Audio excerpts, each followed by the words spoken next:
7 দিন, আজকে থেকে যে মুহূর্তে কমিউনিকেট করা হয়েছে আজকে থেকে 7 দিন। এখন আজকে যদি কোনো রকম অপ্রীতিকর ঘটনা হয়, যদি কারোর প্রাণনাশ হয়, তবে তার দায়িত্ব কে নেবে?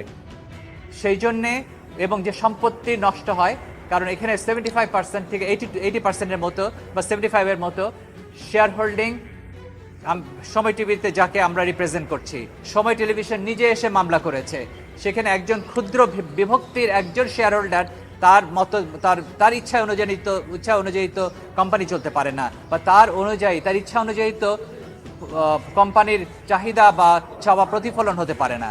ফলে কোম্পানির যে মেজরিটি শেয়ার হোল্ডিং সর্বসম্মতভাবে এখানে সিদ্ধান্ত নিয়েছে যে ল অ্যান্ড অর্ডার সিচুয়েশন বজায় রাখার জন্য, এবং বিগত সরকারের আমলে যে বৈষম্য হয়েছে, যে অনৈতিকভাবে এই টেলিভিশনটাকে ব্যবহার করা হয়েছে as a spokesman of the then government, এবং স্বৈরাচার মনোভাবের সমস্ত নিউজ এখানে মিথ্যাভাবে সম্প্রচার করা হয়েছে, নিরপেক্ষভাবে কোনো সংবাদ পরিচালনা করতে দেওয়া হয়নি, সেইগুলোর কারণে যে ভাঙচুরের ঘটনা ঘটছে, প্রাণহানির সম্ভাবনা আছে, সেই কারণেই এই 7 দিনের জন্য এই সম্প্রচার বন্ধ হয়েছে।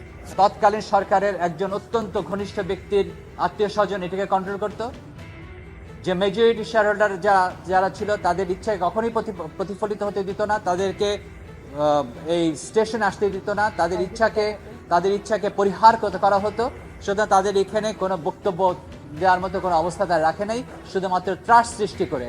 আজকে যখন একটা অবস্থা হয়েছে, তারা এখন যখন টিভি নিয়ন্ত্রণ নেওয়ার মতো, স্বাধীনভাবে কাজ করার মতো অবস্থায় আছে, এই মুহূর্তে তাদেরকে এখন সঠিকভাবে কাজ করার মতো পরিবেশ সৃষ্টি করছে না।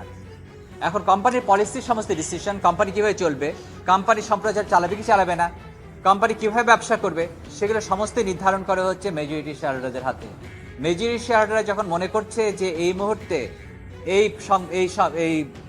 স্টেশন চালানো, টিভি স্টেশন চালানোটা এটা ঝুঁকিপূর্ণ, এবং এটা এখানে মানুষের যেমন জীবনের জন্য ঝুঁকিপূর্ণ, তেমনি সম্পত্তির জন্য ঝুঁকিপূর্ণ, সুতরাং এই ঝুঁকিকে এড়ানোর জন্য শুধুমাত্র 7 দিন এটাকে নিরসন করার জন্য এই সময়টা নেওয়া হয়েছে।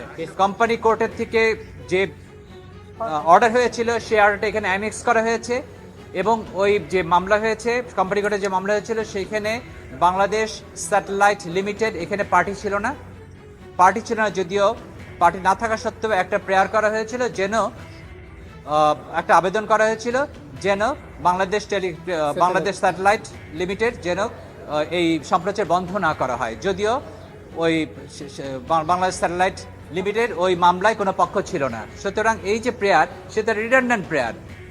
যাই হোক, যে ওইখানে হাইকোর্ট ডিভিশন আমাকেও শুনেছিলেন, মাহমুদ্দিন সাহেবকেও শুনেছিলেন, খোকন সাহেবকেও শুনেছিলেন, এবং কোনো ইন্টারিম অর্ডার দেন নাই। এবং যে রুলটা হয়েছে ওখানে, যে অ্যাডমিট করা হয়েছে, সেটাও একটা ভিন্ন ব্যাপারে। সেখানে হয়েছে যে তাকে ম্যানেজিং ডিরেক্টরের পদ থেকে সরিয়ে দেওয়া হয়েছে, সেটাকে তিনি চ্যালেঞ্জ করেছেন। তো সেটা সাবজেক্ট ম্যাটার হচ্ছে ম্যানেজিং ডিরেক্টর সরিয়ে দেওয়া, মূল সাবজেক্ট ম্যাটার। আর এখানে মূল সাবজেক্ট ম্যাটার কখনোই কোম্পানি ম্যাটারে এই টেলিভিশন সম্প্রচার বন্ধ হবে কি হবে না, সেই ব্যাপারে কোনো রকম বক্তব্য ছিল না। সুতরাং যে বক্তব্য রাখা হয়েছে বা যে বলা হয়েছে যে আজকে যে অর্ডারটা নিয়েছে, সে সাপ্রেশন অফ ফ্যাক্ট, সেটা to my understanding it is not a suppression of fact.